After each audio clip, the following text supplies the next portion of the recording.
Hello বন্ধুরা, আপনারা কেমন আছেন? আশা করি ভালো আছেন। কারণ আমি মনে করি আপনারা ভালো থাকলে গাছকে ভালো রাখবেন, সুন্দর সুন্দর বাগান তৈরি করবেন।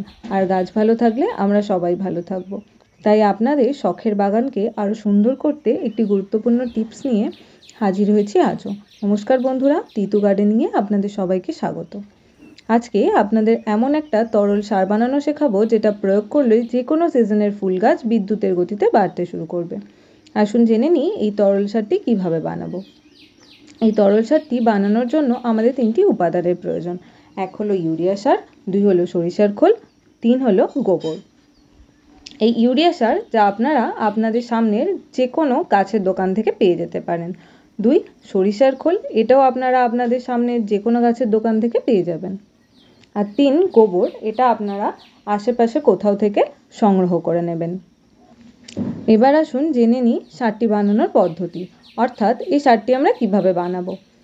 একটি জায়গায় 200 গ্রাম ইউরিয়া নেবেন, আর তার সঙ্গে 400 গ্রাম সরিষার খোল ও তার সঙ্গে নেবেন 600 গ্রাম গোবর।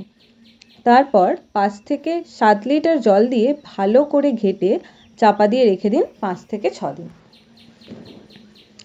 5 থেকে 6 দিন পর তৈরি করা সারটি 200 ml পরিমাপের সঙ্গে 10 থেকে 12 লিটার জল মিশিয়ে ভালো করে ঘেটে নেবেন।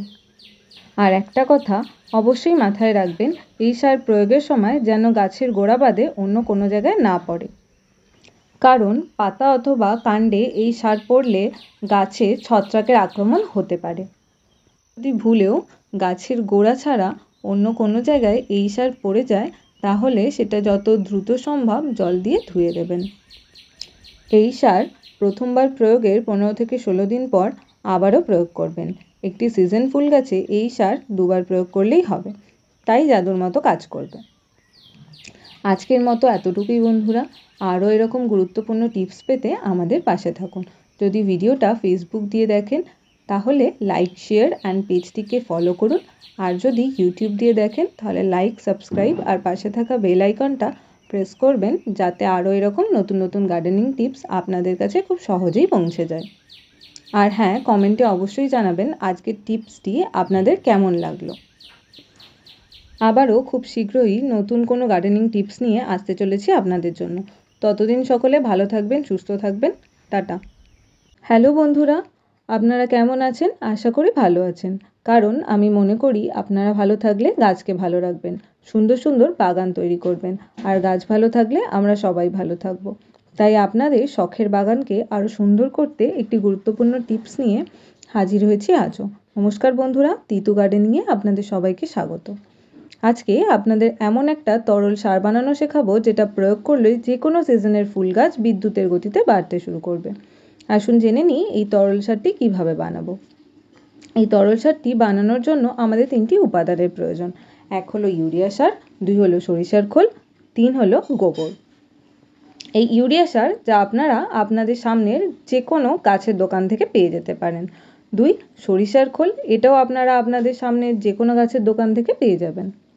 আর 3 গোবর, এটা আপনারা আশেপাশে কোথাও থেকে সংগ্রহ করে নেবেন। এবার আসুন জেনে নিই সারটি বানানোর পদ্ধতি, অর্থাৎ এই সারটি আমরা কিভাবে বানাবো। একটি জায়গায় 200 গ্রাম ইউরিয়া নেবেন, আর তার সঙ্গে 400 গ্রাম সরিষার খোল ও তার সঙ্গে নেবেন 600 গ্রাম গোবর। তারপর 5 থেকে 7 লিটার জল দিয়ে ভালো করে ঘেটে চাপা দিয়ে রেখে দিন 5 থেকে 6 দিন। 5 থেকে 6 দিন পর তৈরি করা সারটি 200 ml পরিমাপের সঙ্গে 10 থেকে 12 লিটার জল মিশিয়ে ভালো করে ঘেটে নেবেন। আর একটা কথা অবশ্যই মাথায় রাখবেন, এই সার প্রয়োগের সময় যেন গাছের গোড়া বাদে অন্য কোনো জায়গায় না পড়ে। কারণ পাতা অথবা কাণ্ডে এই সার পড়লে গাছে ছত্রাকের আক্রমণ হতে পারে। যদি ভুলেও গাছের গোড়া ছাড়া অন্য কোনো জায়গায় এই সার পড়ে যায়, তাহলে সেটা যত দ্রুত সম্ভব জল দিয়ে ধুয়ে দেবেন। এই সার প্রথমবার প্রয়োগের 15 থেকে 16 দিন পর আবারও প্রয়োগ করবেন। একটি সিজন ফুল গাছে এই সার 2বার প্রয়োগ করলেই হবে, তাই জাদুর মতো কাজ করবে। আজকের মতো এতটুকুই বন্ধুরা। আরও এরকম গুরুত্বপূর্ণ টিপস পেতে আমাদের পাশে থাকুন। যদি ভিডিওটা ফেসবুক দিয়ে দেখেন তাহলে লাইক, শেয়ার অ্যান্ড পেজটিকে ফলো করুন। আর যদি ইউটিউব দিয়ে দেখেন তাহলে লাইক, সাবস্ক্রাইব আর পাশে থাকা বেল আইকনটা প্রেস করবেন, যাতে আরও এরকম নতুন নতুন গার্ডেনিং টিপস আপনাদের কাছে খুব সহজেই পৌঁছে যায়। আর হ্যাঁ, কমেন্টে অবশ্যই জানাবেন আজকের টিপসটি আপনাদের কেমন লাগলো। আবারও খুব শীঘ্রই নতুন কোনো গার্ডেনিং টিপস নিয়ে আসতে চলেছি আপনাদের জন্য। ততদিন সকলে ভালো থাকবেন, সুস্থ থাকবেন। টাটা।